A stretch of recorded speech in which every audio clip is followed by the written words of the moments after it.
سلام، امیدوارم که حالتون خوب باشه. من حسام هستم. امروز گوشی هواوی نووا 9 SE رو داریم. اگر یادتون باشه من سال پیش گوشی هواوی نووا 9 رو بررسی کرده بودم. این گوشی خیلی خوبی بود که برای اون کسایی که با نبودن سرویس‌های گوگل اوکی بودن میتونست انتخاب خیلی خوبی باشه.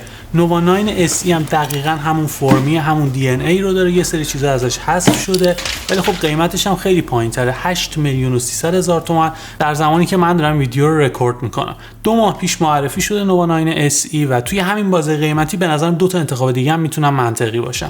یکی گوشی پوکو F3 و اون یکی به نظرم گوشی سامسونگ گلکسی A52 که هر دوی اونا انتخابای خوبی هن. خب از طراحی گوشی نووا 9 SE شروع میکنم که به نظر من خیلی طراحی زیبا و جذابی داره. این آینه میمونه پشتش و وقتی که میچرخونید این شعاعهای نوری تغییر حالت میدن، ولی خب نگه داشتنش یه مقدار سخته. اثر انگشت خیلی راحت روش باقی میمونه. درسته که یک کیس شفاف توی جعبه قرار دادن که میتونید ازش استفاده بکنید، ولی خب خوبه که بدونید این ماجرا. خیلی خوش دسته، 191 گرم وزن اونه و باید بهتون بگم که فریم گوشی از جنس پلاستیک ساخته شده و پنل پشتیش از جنس شیشه است. یه ماژول دوربین 4گانه اینجا قرار داره که حالا در ادامه کامل بهتون توضیح میدم که عملکردش در چه حدیه.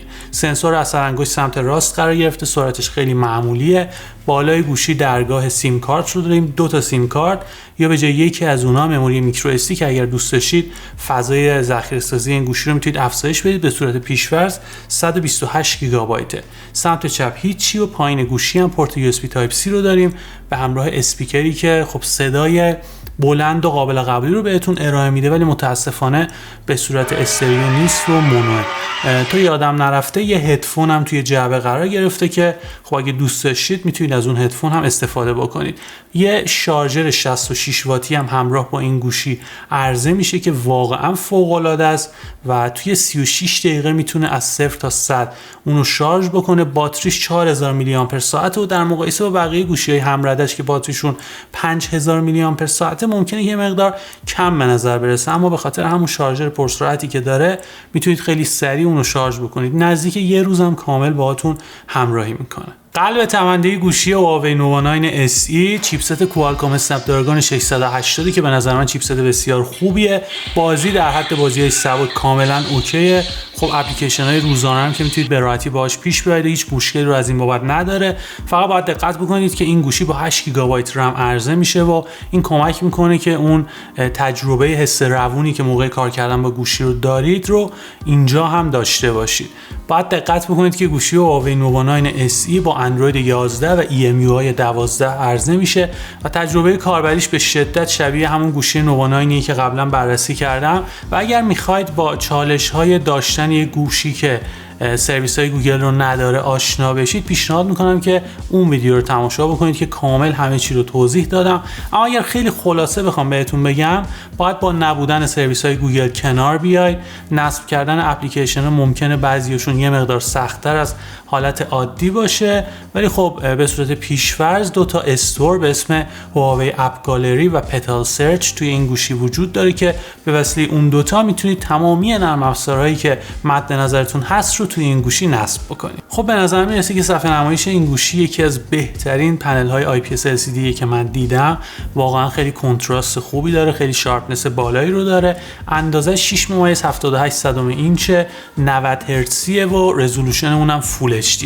ولی باید دقت بکنید که میتونید اون دماش رو به وسیله اون منوی وایت بالانسی که وجود داره تغییر بدید اونجوری که دوست دارید. یه حالت ای بوک مود هم داره که خیلی کمک میکنه که راحت بتونید به وسیله این گوشی هم کتاب بخونید، همون متنی که توی صفحه نمایش وجود داره رو ببینید. میرسم به دوربینای گوشی هواوی 9 SE و باید بهتون بگم که دوربین اصلی رزولوشن 108 مگاپیکسلی داره. سامسونگ این سنسور رو ساخته و جالبتر این که همین دوربین توی چند تا گوشی دیگه که از این گوشی قیمتشون بالاتر هم قرار گرفته، مثل گوشی شیائومی 11 تی پرو یا حتی آنر 50 یا حتی یه گوشی دیگه که تقریبا توی همین بازه قیمتیه، یعنی پوکو X4 پرو که بررسیش کردم. میتونید برید اون ویدیوشو ببینید، کامل بهتون توضیح دادم. این دوربین عملکرد بسیار قابل قبولی داره، جزئیات بالایی رو توی تصویر بهتون میده و داینامیک رنجش نسبتا قابل قبوله و میتونید عکسای خیلی خوبی رو باهاش ثبت بکنید.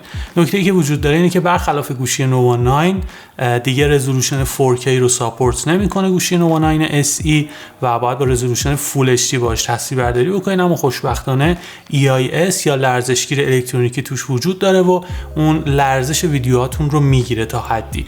دوربین دوم دوربین اولترا واید 8 مگاپیکسلیه که یه مقدار عکسش نویزیه، کیفیتش به دوربین اصلی قطعا نمیرسه، ولی خب همین که رنگ‌هایی که بهتون میده با دوربین اصلی خیلی به هم نزدیکن، این واقعا نکته مثبتیه که در موردش وجود داره.